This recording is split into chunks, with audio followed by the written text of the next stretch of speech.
On a little hill just outside of town sits a property that has been a gathering place for thousands of years, an archaeological site once home to the indigenous Wea tribe.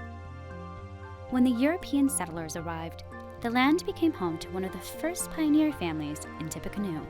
John Hoover patented this land from the government in 1829 out of the Crawfordsville office. And he just kind of let the land lay for quite a while, 162 acres.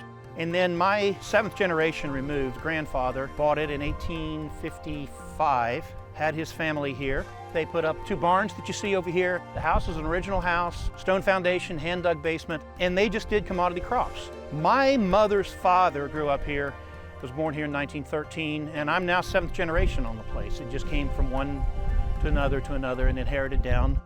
After growing up on a small farm nearby, Perry left Indiana to pursue a career in immunology.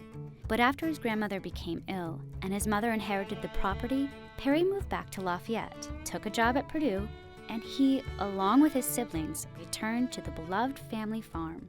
I'd always wanted to come back to the farm because I loved it, and of course it was a big part of my family. We used to come here and play. When we came back, all this was just pasture land right in through here. So we thought, let's go ahead and turn this into an orchard. With the guidance of expert Purdue horticulturists, the family planted 360 apple trees per acre. Trying to go through all those hundreds, thousands of permutations about when do you thin, what do you plant, how do you stake it up, how do you prune, all those sorts of things has a very steep learning curve. So I still get to do science, but I had farming in my blood and I've always liked growing things. There's something real satisfying about growing things. You can do mind-demanding things during the day and come out here and work on trees, work with your hands, have space, just to be able to have a place to have your grandkids play and let the dogs run. And the family felt it was important to share that space with their community, creating a you-pick experience featuring fresh seasonal crops, including peaches, nectarines, and even honey.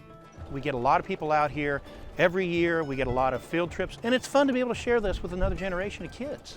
When we walk people out into the orchard, we tell them a lot about the history. They'll want to see the things we found in the barn when we came here. They'll want to see the arrowheads that we found. Just things like that, that people see a connection to the land.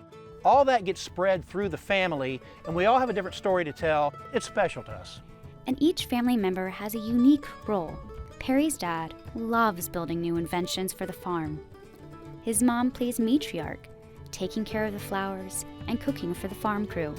His sister can be found coordinating the farm's events, and his brother manages the finances. It's that sense of family that Perry believes has made the orchard a success.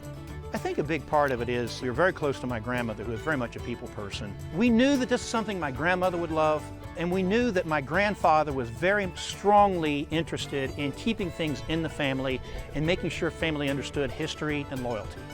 And there's a lot of things we could do with the place. I mean, we could put up corn mazes and things like that are very successful around here, but we want this to be a place of peace, and I think people really like that. They can just walk. It doesn't cost them a dime. They can walk out here and take pictures. They walk out here and do arrowhead hunting. They walk out here and just look at the trees. Hopefully in 200 years, the land will still be in the family, and they can say, look at the generations who've come through. They try to keep the land as it is. It's been used by people for 170 years now, and I think it's legacy as much as anything.